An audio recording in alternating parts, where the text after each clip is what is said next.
Hey guys, it's Liat, And Casey. and we are here with episode 159. Casey, what do you have for us today? All right, episode 159. Let the queen bee shine. Okay, let the queen bee shine. Not bad, Casey. You've definitely done worse than that before. I Let the know. queen bee shine. I wonder what we're talking about, and we're not talking about Mean Girls and the queen bee. So No. it's very literal. Um, so before we get into anything today, I would like to give us some. You guys don't know when we're recording. Like sometimes we'll have a lot in the bank, and then sometimes we're like, okay, time to like re up in our podcast bank. And today's one of those days. So we have been working on other projects like our 8-hour supervision, our ethics modules, all different things. We have a lot of new products coming out. So we have not been podcasting. So we have to see if like our vibe is still there. Um, but to make sure that we have that reinforcement to keep ourselves going, why don't you give us a review of the day? So, like Liat said, because we had so many in the bank and now we're re-upping, I get to check the reviews again. I don't do it on the regular. Um, but I was so excited to see so many new reviews that came in. So let's read one. This is from JLS Runner. He says, or she says, I'm not sure who it is, but I've just finished my master's degree in special ed with a concentration in ABA. Wish I'd known about this podcast when I started. Concepts I had a hard time remembering are now clear as crystal for me. I listen to this as I travel between schools, gathering supervision hours, and I love it. Mean it. Well, thank you so much for this review. It means so much to us, and we love you. Mean it. And get your hours. Amazing. Maybe you might use our supervision tracker that we just launched to help you get those hours. This is true. And thanks for leaving the review. And anyone, if you have not left a review yet, I'm back at it, desperate for all of you to leave a review. It literally is the joy that we get in our days. So go leave a 5-star review or no review at all. Okay. So today's guest, I know we say it sometimes, and it really is true that sometimes things are like long in the making, like either like life comes up in between. Um, but this is a topic that I could say that I've wanted to do for over 2 years because I actually got something in my time hop the other day. Like, it shows you like a picture of whatever you had taken pictures of like 2 years ago on whatever day, but this was like a couple months back. And it was a picture. I had like the most amazing experience because I had moved into my house and I noticed that there was some bees outside my window. Like I was like, they seem to be coming out of this one thing. And it was like directly outside of like my master bedroom window, which is like literally like a fishbowl. My bedroom has like a creepy large like bay window. And I got to watch, I had this person come in. I was like, okay, I could call like an infumigate, like, like a like pest control. But I was like, for some reason, I do not know what part of me was like, I should probably call like a bee specific person. And I got to watch them open this like was it like an electric box or something? And I'm talking like so many bees. And I was like, this is the coolest thing ever. I stood there asking the guy a million questions about bees after. And I was like, Casey, we have to do a podcast on bees. Like, we have to find someone who knows things about bees and works with bees. And that leads us to our guest today. So who do we have here, Case? Well, so like Liat was saying, it has been, wow, I think we interviewed them over a year ago and then life happens and just back and forth didn't work out. And then I'm really bad at checking the behavior bitches email because I'm always on the study notes email. But I went back in there and saw that they had reached out. Liat had also brought it up to me, and I was like, oh my gosh, they did. Okay, they do want to come on. So who do we have today? We have Jeff and Julie Russell, and they are also known as Mr. and Mrs. Bee Rescue. They rescue honeybees year round in San Diego, California. Jeff has 18 years experience. I think it's 19 now that I might have seen on their Instagram in live bee removal. And Julie is a new bee. Get it? They have a buzzing Instagram, Snapchat, TikTok, YouTube, and Facebook sharing bee rescue adventures and education. And we could not be more excited for these guests. Welcome to the show. Could I be any more corny? Love the bee puns, Leah and Casey. We're happy to be here finally. Oh, yeah. Always encouraged to go with bee puns. I have to. I could not write this intro without it. Every word was like bee, bee. We need new ones too, so bring them our way. All right, I I will. mean, it's just I'm like so prepared. easy peasy, you know, like when you're making these up, it's just like, wow. Okay, I'm done for now. All right. So tell us about what you guys do.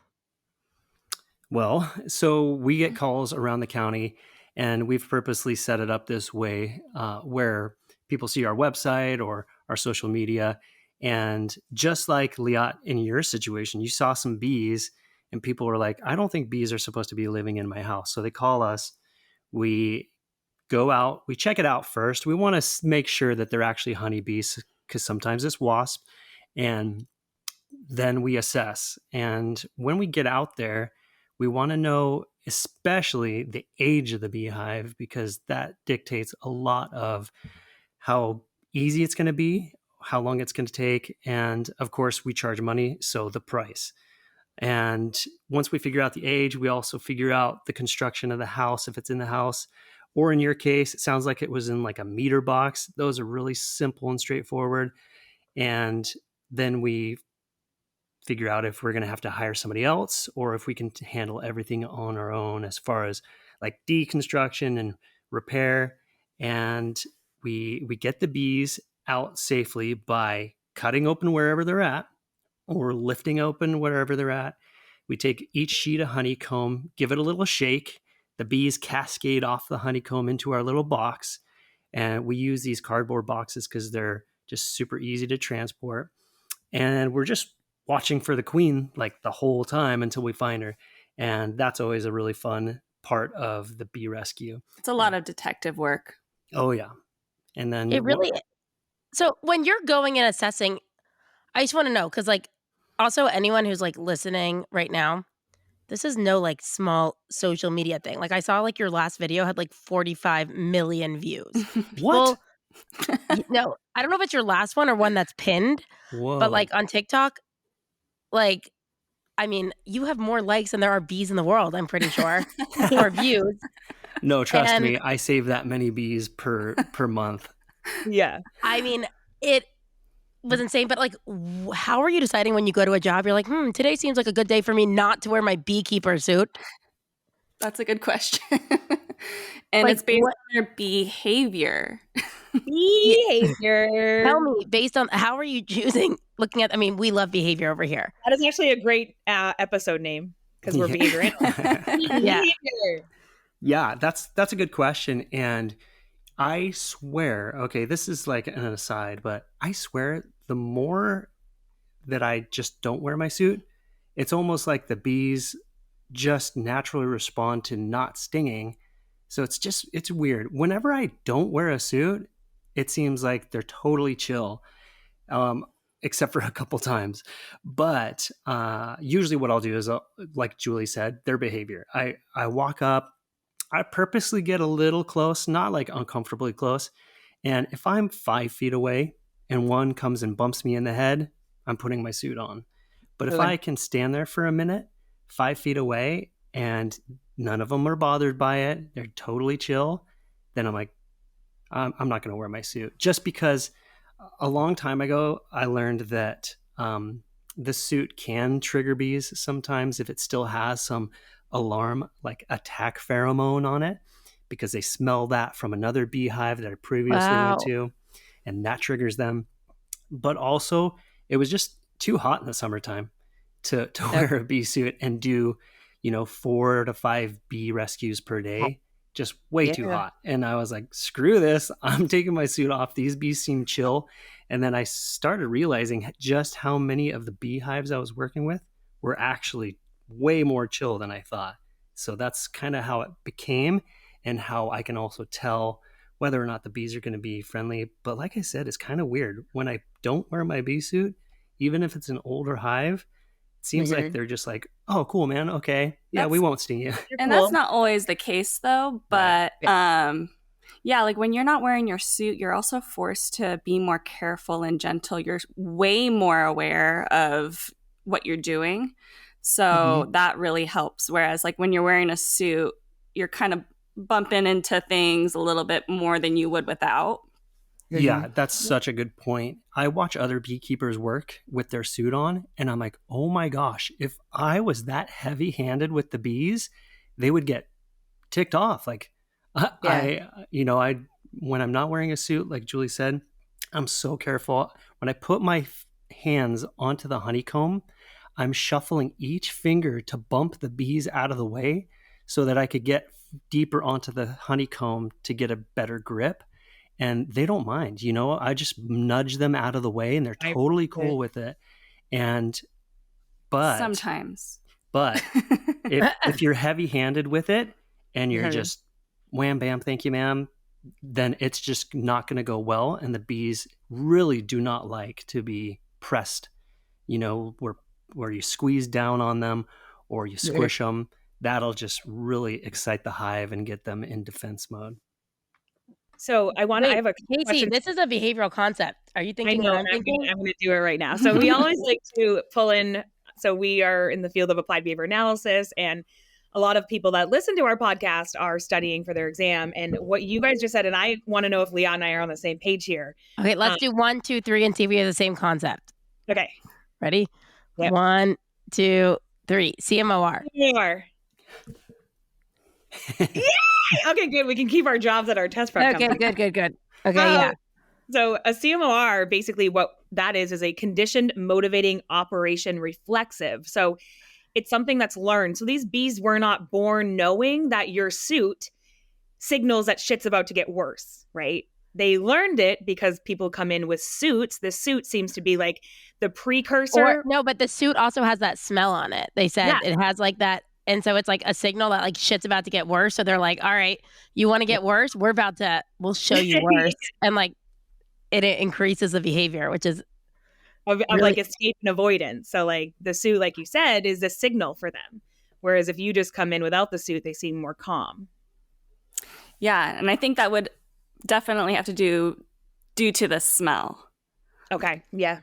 Yeah, because I'm like, maybe they haven't seen the suit before, but the smell is like that in like unnatural. Innate, it's like that innate, like a survival mechanism, I'm assuming. Yeah, they smell the alarm pheromone, which smells kind of like bananas to us. I think you told us that. Yeah. That the bananas does that mean like they're going to be mad? Yeah, it's kind of like an indicator to defend the hive. Yeah, it is uncanny how close it smells to banana peel, their alarm pheromone. So that's a pheromone that they secrete to indicate danger and, hey, troops, assemble, attack. And it is crazy how close it smells to banana peel. If you walked up to a very defensive beehive and you had a banana peel, legitimately they would come after you. Holy crap. So we could say that that's a CMO-R for them too, Case, because like ultimately it's letting them know like shit's about to get worse, like back off. Yeah, absolutely. I don't know if they necessarily back off, but they're trying to say something. I have a question back to the beginning. I just want to know, how do you know the age of the hive? Yeah, that's a good question. It's usually pretty apparent, and it's based on where their entrance is. Where they land is kind of like the front doormat or the carpet in your house. Bees don't have a doormat to wipe their feet on. The doormat is the landing pad at the entrance of the hive. And if you imagine the longer and the more people go through your house, your carpet's going to get dirty. So the entrance to the hive, if it's brand new, clean, not a speck of dust on it or, dirty, then we know it's pretty new. It's less than a month old. But once we start seeing a little bit of a stain, it's a few months old.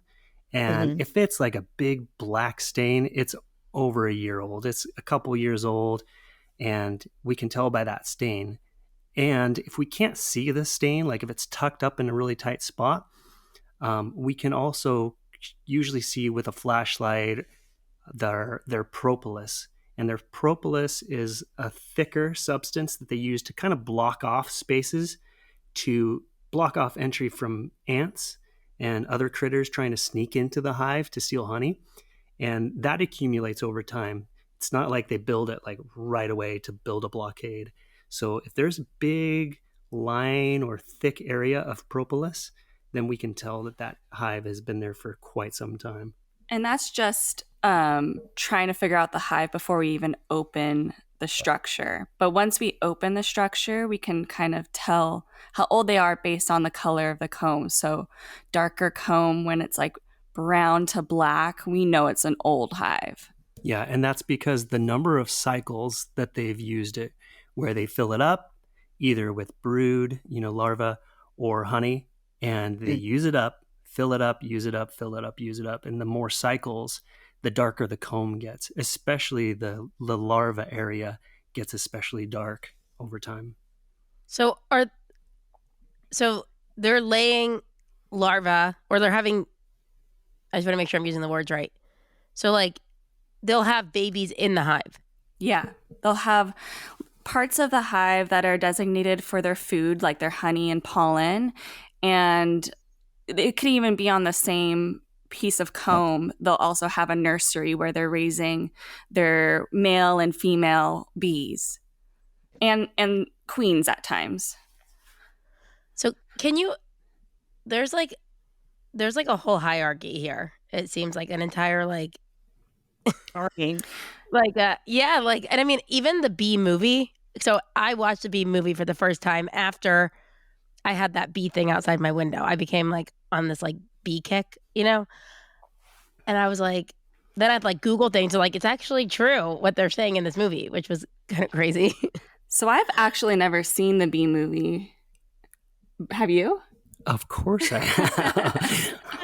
But when it comes to hierarchy, I think a lot of people think that the queen has a lot of decision making, but she actually doesn't. They're a lot like a democracy. So it's like a big hive mind where they all make a decision together.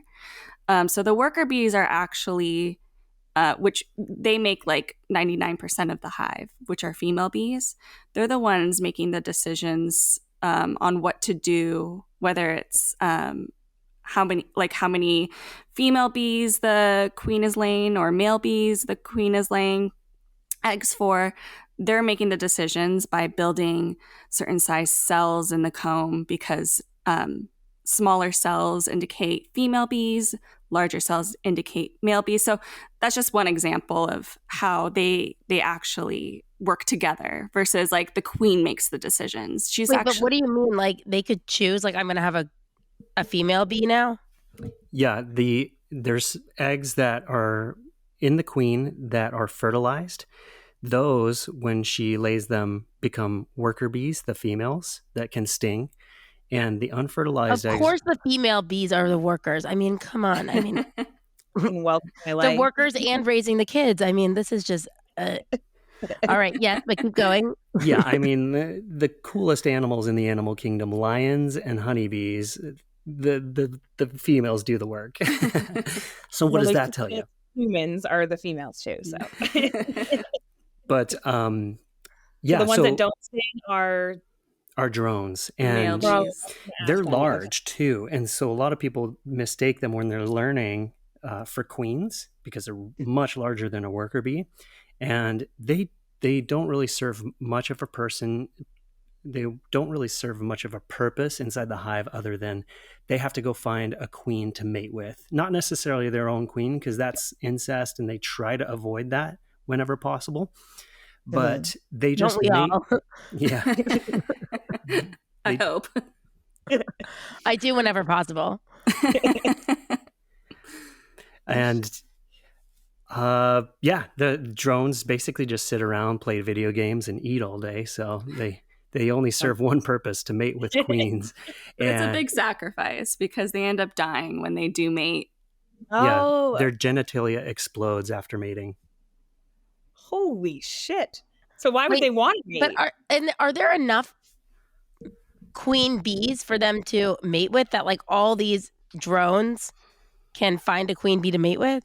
Well, not every drone will mate. So there's a lot of male bees that won't do the mating with the bees. And so, but a queen bee will mate with, they say, about 30 drones. And she only mates once in her life, just to like diversify the genetic pool. It's like crazy to think of these tiny, tiny little things having like sex. Yeah. Yeah, in the air, by the way. They do it mid-air, Holy shit. That is which we've amazing. tried and it doesn't work for us. What Venus this is good. like so intricate. Like it's like this is what I remember being like they're just like such intelligent animals or insects, I guess. Like Yeah. I mean, like so okay, so what is the queen's job in the hive? So she is a cog in the machine, but she really is the most important cog in the machine. And her job is only to lay eggs. And she goes along with what the bees are trying to tell her to do. For instance, when they're going to find a new home, people think, oh, the queen chooses a spot. No, she just follows them. They lead the way. They pick out the spot. So her job is to ensure that they continue on. Their babies continue on. There's always a flow of bees hatching. And there comes a time in the spring, usually, when she lays other eggs that can become queens. And those queens will hatch. And her tendency is to try and go fight those queens for dominance over the hive, for self-preservation. And one of those queens will take off and split in half with half the colony and find another place to live. But she is definitely the most important cog in the machine because the bees will direct her where to go. But if they can't find her or she's not being cooperative, they come back to her. So a lot of the times we can get things started by getting a lot of bees into a box and sometimes just drive the queen into the box because we know she'll follow the bees. But there's a point, usually about a half hour to an hour in, where it switches. If the queen isn't in the box, the bees are like, we don't like this, and they'll start coming out of the box trying to find the queen. But it goes both ways, where the queen will follow the bees and the bees will follow the queen. But she is super important for keeping the hive going because none of the other female worker bees, and obviously none of the drones, can lay eggs to reproduce and keep the hive going. And well, female bees can lay eggs, but they can't lay fertilized eggs, which are female bees. yeah, so they're, we call them false laying worker bees. Sometimes they'll lay those eggs in just desperation, and those will hatch as drones. And obviously drones can't keep the hive going. And a hive on its own will only last a few months without a queen. This sounds like my reproductive system. laying eggs that don't fertilize. Sweet. Awesome. Don't worry. The whole podcast people know my journey, so it's fine. Okay. Okay, sorry. I'm still going back to this. So an egg, let me just make sure I understand this. An egg that is not fertilized will be a male. Mm-hmm. Okay, then if the eggs are fertilized, it could be a worker bee. And then can some of those worker bees be like, oh, wow, I could be a queen bee? Well, the worker bee, if they want to raise a queen, they actually build a very special, specific cell that kind of looks like a peanut. And the queen will lay a fertilized egg, and they have to feed it a specific diet for her to develop her ovaries and become a queen bee. Yeah, and instead of the cell being oriented horizontally like the worker and drone cells, this cell hangs upside down and is extra large. So with the space and the food that they feed her, those two things kind of trigger the genes to say, this is a female with ovaries. The workers can't develop ovaries, but the queen can develop ovaries. And it all happens in that incubation stage where, if a worker bee is born, she can't decide, that she's a queen. She can, however, take a worker bee larva when it's in its early stages, remove it from a worker bee cell, and then go put it into a queen cell. overfeed it that royal jelly and then cap Yes, it. the royal jelly. What okay, so is it kind of like the idea like goldfish I mean, not talking about mating wise, but, like, they'll grow to the size of the tank, right? Like, you could have one in a little thing at your like, is it also like this environment essentially it's a little bigger of a space, so it's going to grow bigger, allowing for the growth of the ovaries? Is that what you're saying? It kind of triggers those genes. We're built differently, to where whatever you get at what's the word, conception, whatever happens at conception, like we're gonna become A or B, a boy or a girl. We got half a mom's, half a dad's genes, and that's it. But yeah, with a lot of insects, I think when they get into that stage where they're kind of, for instance, caterpillars transforming into butterflies, I guess it just triggers those kind of genes that say, hey, guess what? You're special now. Wow. And what is this royal jelly? Julie, do you have a better idea of that? Because I think you do. well, it's the worker bees are the only ones that can secrete it, and it is they also feed it to the young, but with the queen especially, they really pile it on, and they try to limit it to mostly just royal jelly, and they try not to feed her a lot of honey, and you'll never see the queen bee eating honey. Whenever we spill honey inside of a beehive, it doesn't matter when it's happening, but you just won't see a queen eating honey. All the bees feed her directly. I believe it's the nurse bees, the ones that are taking care of the nursery. Mm-hmm.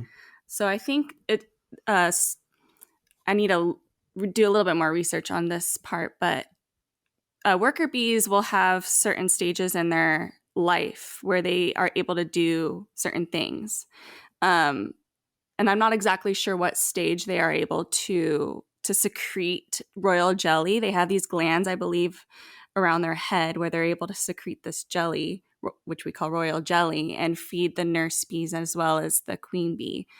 Yeah, honeybees, they basically graduate into the next position. So they're born, they're just kind of like hanging around, learning things. Then they graduate to taking care of the nursery, all the other young bees and larvae. And then they get to graduate to maybe tending to the queen. And then eventually the worker bees all graduate to foraging, to where they go out, they fly around and find food to bring back to the hive. But yeah, that's a good question. I don't know if they continue to have the ability to provide royal jelly to the queen, but it's definitely the workers that go around and feed her and make sure she's taken care of. Can I hop in with a question, Liat? I know Yeah, you're on of course. fire. No, my head is just like, whoa. I know. So I this morning was watching a lot of TED Talks on. There's like a bee channel on TED Talks, and there's a couple of things, and I know you guys are clearly, I would hope, on the save the bee side, and like that's what you're doing every day is saving the bees. But what I thought was really cool is this like system of healthcare and hygiene that bees have, like the ability to discriminate sick bees and get them out of the hive. Do you know anything about that? Yeah, I was just reading up on this the other day about a new theory with varroa mites. So varroa mites are probably one of the biggest issues with beehives. They're like the parasite that is, right? Yeah, Exactly. It is tiny. It's like a little small tick almost, and you can see in some of our footage. There's a little thing on the back of their heads, and I saw that some beehives have learned. I think it was in Norway or Sweden, that they can open up a cell where a larva is incubating, and there will be a varroa mite in it, and that's why they're opening it. So they open it prematurely, and for some reason, the varroa mite has a really specific need for humidity, and So it just slightly dries it out enough that the varroa mite just backs out, pieces out, and leaves.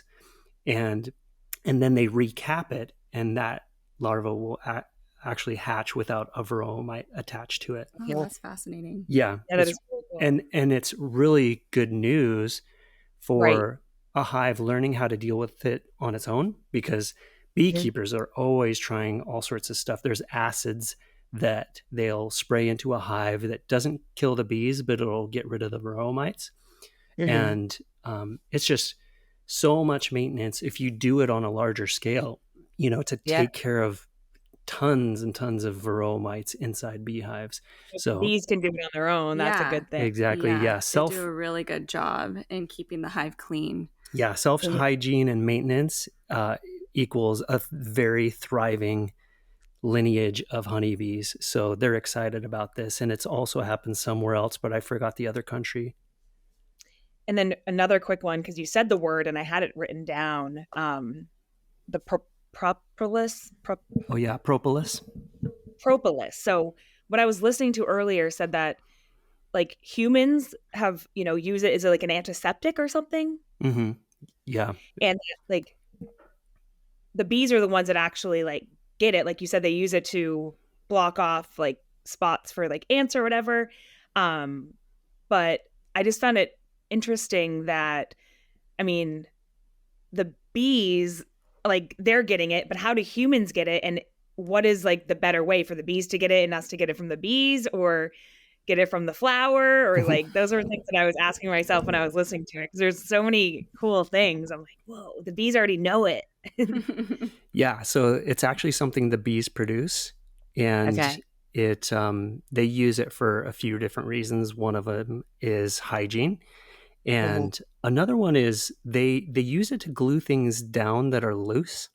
For instance, sometimes we come across hives that are in kind of loose brush. Their ceiling is kind of loose.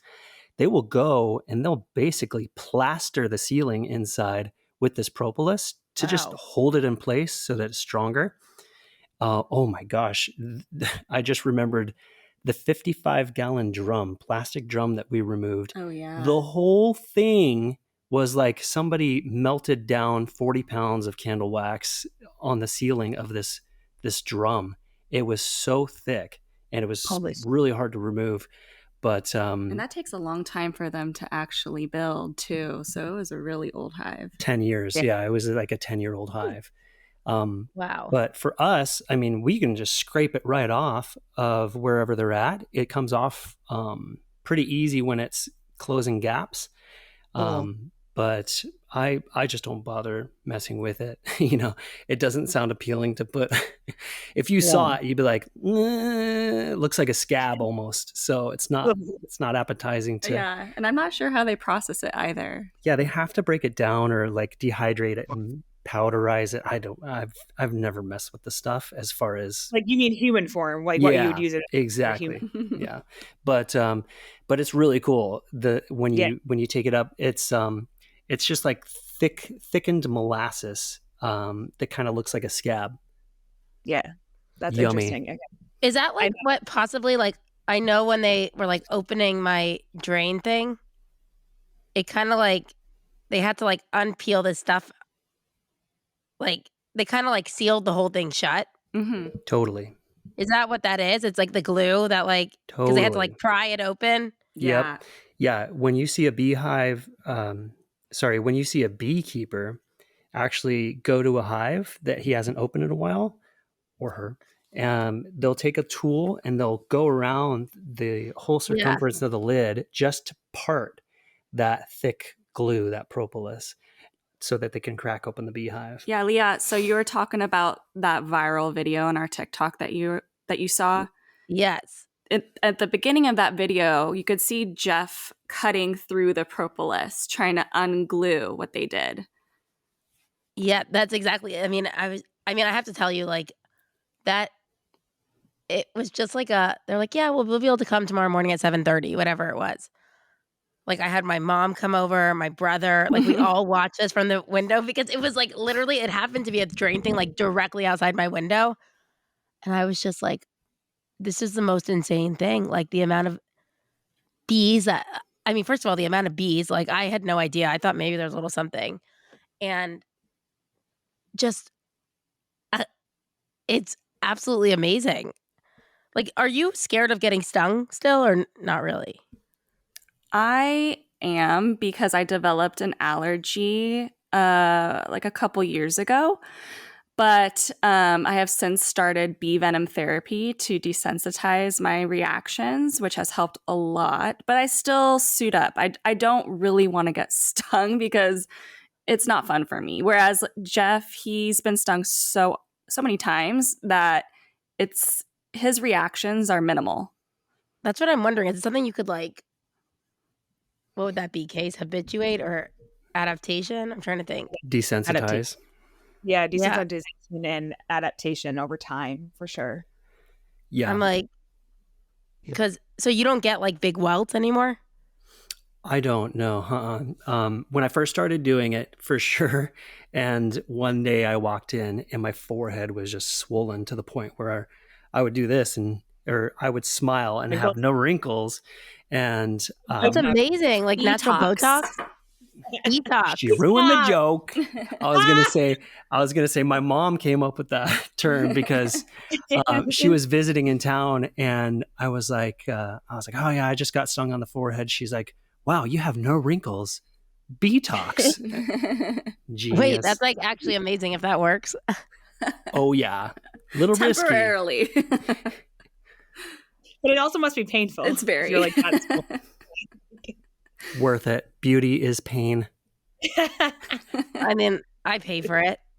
No, just like, because I'm just like, I remember one time my parents thought I was a materialistic little brat. So they sent me on this Outward Bound program where you like hike 14 hours a day. And it was when I was 14. And just ironically, I got stung by like 14 yellow jackets at the same time. And I'm like, now I'm like petrified of bees because of it. But I'm like, you seem like so chill. Are yellow jackets the same as honeybees or no? No, they're in the hornet category, and they are feisty for sure. They're feisty, and honeybees can be totally chill for some reason. And every yellow jacket hive is basically mean, like you don't want to mess with. They are? Okay. Because I'm ever since then, I'm like, So you guys petrified. only do honeybees, right? Yeah, and we've listened to some really interesting stuff about the benefits of wasps and yellow jackets for like a natural pest control on crops and orchards. So the problem is we're not going to start rescuing yellow jackets until farmers are on board with having yellow jackets nests like placed in a safe place on their property. And right now, we don't know of anybody that's cool with that. So one of the things that I saw in the TED Talks that I was watching, because I like to prepare, and it made me so sad, was like they showed a picture of like produce. Like I live next to a really beautiful produce market, and it's always filled with beautiful produce. And they're like, this is because of bees. And then they showed a picture of it like empty, basically, if like the bee population keeps diminishing and dying, and how important bees are for our produce. And just like how there's actually a thing I was watching that I don't know if it's farmers or whatever in other countries where there aren't honeybees, they have to pollinate the flower or the stuff themselves, and they use a thing called a tomato tickler. I don't know if you've heard of this, but have you? Yeah. Okay, I just thought it was funny, but like, and a person can actually do what a bee does, but of course it's not going to do it nearly to the speed or fastness. So the importance of keeping those flowers and planting flowers and keeping the honeybee population alive. Do you have any, I don't know, what are your takes on that? Well, yeah, totally. Honeybees produce a third of the food we eat, and they're considered livestock. So they're an extremely important part of our agricultural system. So making sure that they're healthy is extremely important.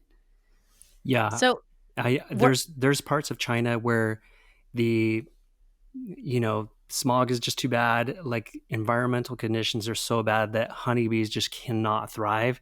And I've seen footage of that where it's just a lot of workers with little pouches carrying pollens and going to each flower bud. And we couldn't do it in the US, I don't think, because it would just be too expensive to pay people to do that. Yeah. But, if we lost our honeybees, we'd have to have a really good backup plan, like robotic honeybees that could fly around and do the same job, which they're working on, but obviously nowhere near close to finalizing. So, okay, so let's say you get called to someone's house, right? First of all, your objective there is to find the queen bee, right? Because that way they'll follow. Like, because someone like me is calling, like, I don't want this on my property. It's seeming dangerous, right? So you go and find the queen bee, and where are you moving them?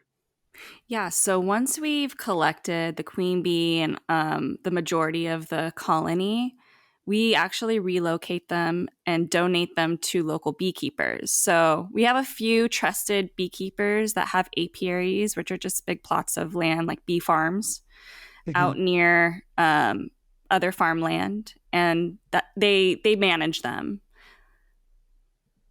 Okay. It's interesting to think of so does somebody have to manage the hive, like a human being? Yeah, definitely. Well, actually, no. but to just ensure that they don't split in half and move down the street into somebody else's roof, if you're going to go to the effort of grabbing a beehive and relocating them and making sure that everybody's okay inside the hive, then you should probably hand them off to somebody that's responsible, that can keep an eye on them, make sure they're thriving and that they're not splitting in half, moving down the street. That way neighbors don't get upset and we don't have, crazy bee populations spreading. Yeah. I had a friend of mine, she was a beekeeper and she lived pretty close to neighbors, right? She didn't have that much acreage, but she had 4 hives and she was really responsible and great, but something happened and the hive got out and went across the street to her neighbors and they had kids and it was just a nightmare and they tried suing her and it was just no. so bad. Yeah, wild beehives, they don't need honeybee hives. They don't need managing, but when you are trying to keep them in a box, especially in southern states, you need to manage them because if you're having them close to other hives, they can transmit diseases easier. But also, it's really important to make sure that they're not becoming aggressive and more defensive. We call them hot hives. So spicy. Yeah, spicy. Well, okay, so let's say you're in San Diego, right? And you have someone who has land in Carmel Valley. I don't know. My cousins live there, so I'm just naming a place. But do you not need them in different locations to be able to pollinate all over? Because if you're moving them all to one location. Yeah, so honeybees aren't native to the Americas. So it's actually nice that we relocate them to kind of one location so that the native pollinators, the native bees in that area can thrive, because there's a lot of competition when it comes to honeybees. They're so efficient and they do a really good job at taking advantage of the resources in the area, which kind of harm the native population.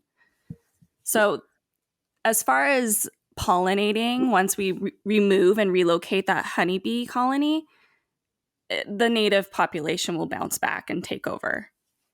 I'll also add that I don't think any number of bee rescue people in San Diego County can keep up with the number of just wild beehives that there are, because you're always going to have in San Diego County beehives that are living in an old abandoned building down in a canyon, in a tree hollow that nobody cares about, that are on nature trails, and even just in people's houses where the people don't care about it. There's plenty of jobs that we have per year that the hive has been there for years. And so as long as they're there, they can split sometimes twice a year in San Diego County. So one hive is producing really 3 per year. So, or 2 plus the one that exists, and it's just going to always kind of be a problem in the urban areas and suburban areas. So I think we'll always be dealing with bees where they're not supposed to be.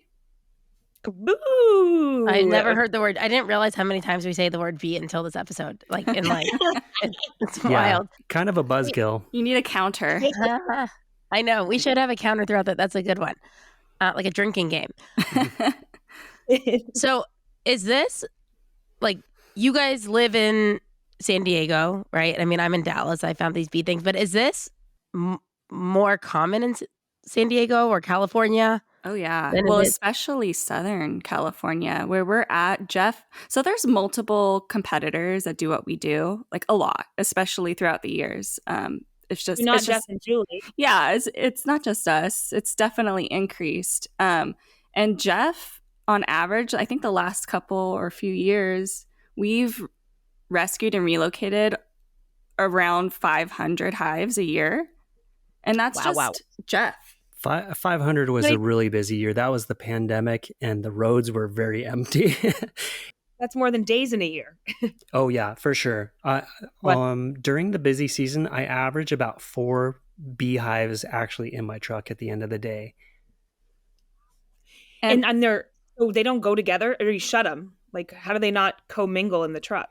Yeah, so each one is in a box, and we cut doorways with ventilation screens on them so that they can't get out, but they can be perfectly happy, and they're definitely separated hive from hive. They do not mix well usually. Sometimes we have to try and mix them, but we have to see if they're going to be okay with each other. We introduce them. If they start fighting, then that's it. We don't try to push it.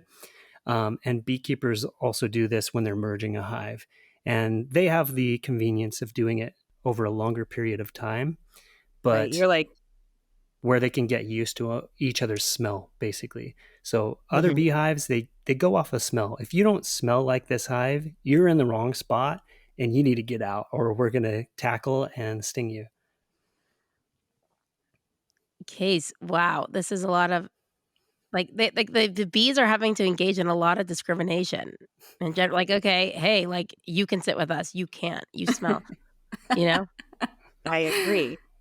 Like, yeah. Like dogs. Yeah. Whoa. I want to know where people can find you guys, and like what are the steps if they do have a hive or they're finding bees? Like, how do they get a hold of you, and all your handles and all that stuff? So tell us. Yeah. So if you're in San Diego, because we only work in San Diego County, you can find us at sandiegobeerescue.com. But if you're in another location around the nation and you have a bee issue, you just Google bee rescue or bee relocation in your area, and you should be able to find a few people to choose from, and just make sure that they do live bee removals. Yeah, you'll have to go through some of their photos on their reviews or on their website. If you don't see a lot of live bees in their pictures, they're probably just faking it.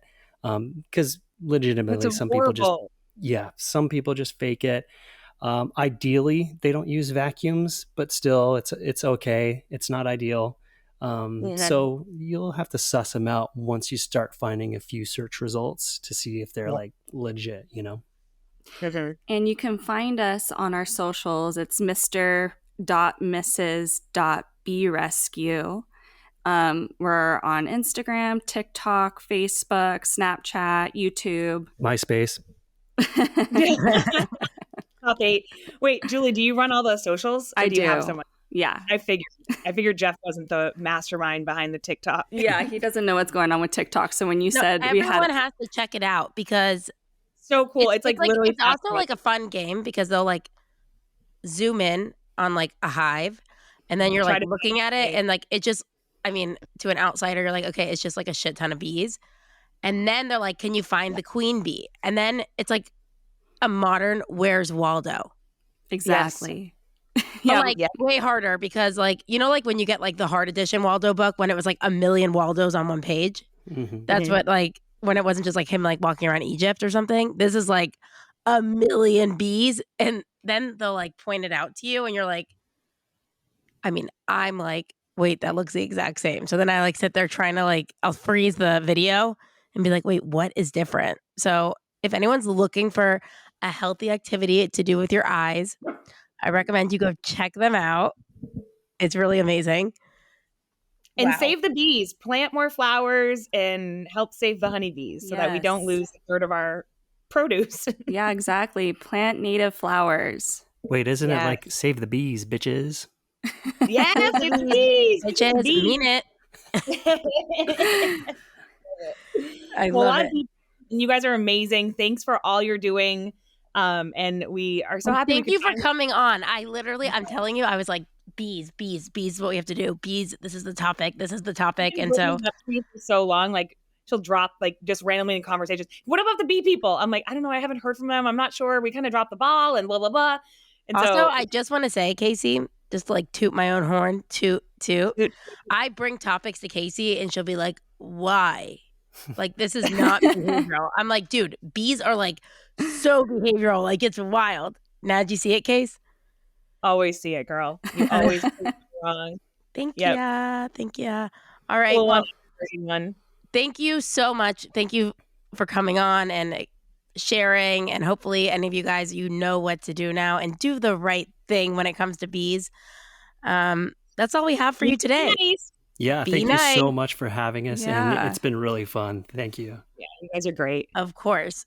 But that's all we have for you today. So you guys know where to find us. You can find us on behaviorbitches.com. You could find us on Instagram at Behavior Bitches Podcast, on Facebook at Behavior Bitches Podcast.